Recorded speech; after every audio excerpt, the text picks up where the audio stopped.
अख्खा वारकरी संप्रदाय तुमच्या सोबत आहे आणि मी कीर्तनकार म्हणून माझा इंदुरीकरांना जाहीर पाठिंबा आहे.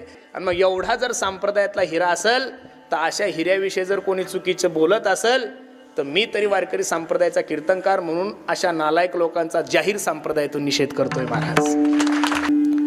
मग 2 दिवसापूर्वी त्यांनी कीर्तनात सांगितलं की कीर्तन करायची सुद्धा इच्छा राहिली नाही. अरे त्यांनी कीर्तनात सांगितलंय तुम्हाला आणि मला की गरिबांनी कर्ज काढून लग्न करू नका. ठीक आहे, मान्य आहे.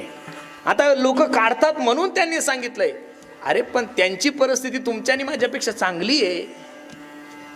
संप्रदायात एवढं मोठं 30-35 वर्षापासून जो माणूस दररोज 2-2, 3-3 कीर्तन करतोय, बोलणाऱ्या माणसाने थोडा विचार केला पाहिजेत की आपण कोणाला बोलतोय, काय बोलतोय, काय चाललंय महाराष्ट्रामध्ये मला काही कळत नाही महाराज. ज्याला घरात बायको विचारत काय बोलताय काही विचार आहे का तुम्हाला? अरे कीर्तनकार आहे तो काही पुढारी नाहीये, राजकारणी नाहीये.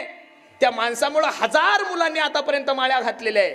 त्या महाराजामुळे 1000 लोकांनी लग्नातले डीजे बंद केलेले. महाराज पश्चिम महाराष्ट्रातल्या सगळ्या वराती त्या माणसामुळे बंद झालेले आहे.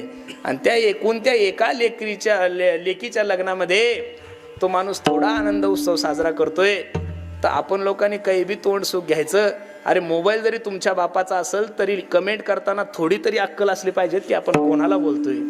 ज्या माणसाला पोरगी आहे महाराज तो माणूस चुकून सुद्धा चुकीची कमेंट करणार नाहीये. म्हणून महाराष्ट्रातल्या सर्व जनतेला माझी हात जोडून विनंती आहे, संप्रदायातल्या माणसाविषयी बोलताना थोडा विचार करा रे.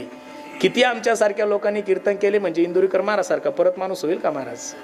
30 वर्ष ज्या माणसाने किंचितही क्रेज कमी होऊ दिली नाही एवढं सोपं नाहीये महाराज.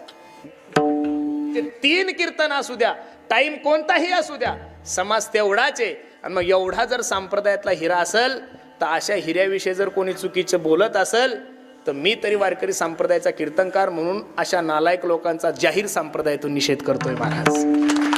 ज्यांनी या क्लिपा टाकल्या अशा मीडियावाल्यांचा सुद्धा मी संप्रदायाच्या वतीने जाहीर निषेध करतो. आणि महाराजांना सुद्धा माझी विनंती आहे, अशा भुकणाऱ्या कुत्र्याकडे लक्ष देऊ नका.